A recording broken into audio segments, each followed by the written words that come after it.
पुण्यासह महाराष्ट्रामध्ये उन्हाचा तडाखा वाढला आहे. नेमकं तापमान कुठल्या परिसरामध्ये कसं आहे हे जाणून घेणार आहोत. माझ्यासोबत IMDचे SD सानप सर आहेत. सर, सध्या उन्हाचा तडाखा वाढतोय, काय परिस्थिती आहे राज्यामध्ये?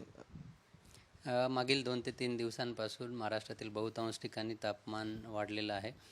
विदर्भामध्ये अकोला येथे 43 डिग्री सेल्सिअस इतका तापमानाची नोंद झाली आहे. त्यापाठोपाठ अमरावतीला 42 डिग्री सेल्सिअस, मराठवाड्यामध्ये परभणी येथे 41 डिग्री सेल्सिअस आणि मध्य महाराष्ट्रामध्ये मालेगाव येथे 41 डिग्री सेल्सिअस इतक्या तापमानाची नोंद म्हणजे हायेस्ट तापमानाची नोंद झालेली आहे.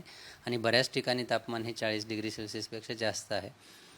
कोकण गोवाचा जर विचार कराल तर तापमान तुलनेनं कमी आहे, 34-35, काही ठिकाणी 36पर्यंत गेलेलं आहे. परंतु त्या ठिकाणीसुद्धा ह्युमिड वातावरण असल्यामुळं आणि जरी तापमान कमी असलं तर ह्युमिडिटीमुळं फील फॅक्टर जो आहे तो जास्त म्हणजे अनकम्फर्टेबल जास्त होऊ शकतं. तर अशी परिस्थिती आहे. मेनली जरी तापमान 40पेक्षा जास्त असलं तरी हीट वेव्ह किंवा उष्णतेची लाट अजून आपण डिक्लेअर केलेली नाही आहे. कारण उष्णतेची लाट डिक्लेअर करण्यासाठी तापमान 40च्या पुढं असणं गरजेचं असतं, ते आहे. पण त्याचबरोबर ते सरासरीपेक्षा 5 डिग्रीनी जास्त पाहिजे. अशी ज्यावेळी परिस्थिती असते त्यावेळी आपण उष्णतेची लाट घोषित करतो. आता जरी तापमान जास्त आता तापमान जास्त आहे, त्यामुळं याचा अर्थ असा नाही की उष्णतेची लाट नाही आहे म्हणून आपण काळजी घेतली नाही पाहिजे. तर अशा तापमान म्हणजे 40च्या पुढं तापमान आहे, त्यामुळं नक्कीच नागरिकांनी काळजी घेणं गरजेचं आहे. सर, पुण्याची परिस्थिती पाहिली तर आत्ताचं तापमान गेले 2-3 दिवसात वाढतंय, ते कधी आहे सध्या आणि वाढण्याची काय शक्यता आहे? येणारे 3 ते 5 दिवस 40च्या दरम्यानच टेम्परेचर राहण्याची शक्यता आहे पुण्यातसुद्धा. आणि 3-4 दिवसानंतर 5 दिवसानंतर मेनली तापमानामध्ये 1-2 डिग्री सेल्सिअसची घट आपल्याला दिसून येईल. एप्रिल महिन्याच्या सुरुवातीला एवढ्या मोठ्या प्रमाणात खरं तर उन्हाचा तडाखा राज्यात जाणवू लागलाय, काय कारण आहे? हवामानाची मेन कारणं जी आहेत तापमान वाढीची, तर पहिली गोष्ट म्हणजे तर आता उन्हाळा आहे तर नक्कीच तापमान वाढणारच आहे. पण हे 2 ते 3 डिग्री सेल्सिअसनी जास्त आहे. तर याचं मुख्य कारण म्हणजे एक प्रतिचक्रवाती परिस्थिती महाराष्ट्र आणि सेंट्रल इंडियावर तयार झालेली आहे.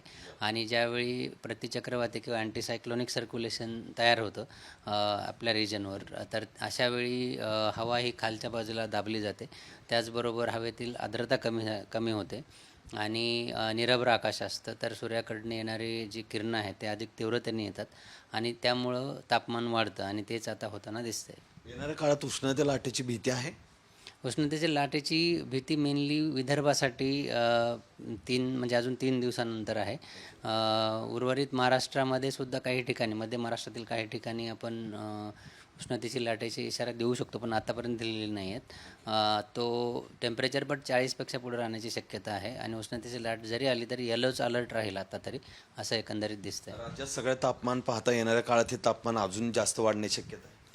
आपण लघु ते मध्यम स्वरूपाचा अंदाज देतो, म्हणजे 3 ते 5 किंवा 7 दिवसांसाठी देतो. तर याच्यामध्ये तरी आत्ता असं दिसतंय की 2 ते 3 डिग्री सेल्सिअसचीच वाढ होण्याची शक्यता आहे. फर्दर त्यात अजून पुढं वाढ होईल की नाही ते आपण आपल्या फोरकास्टमधून अपडेट देऊ.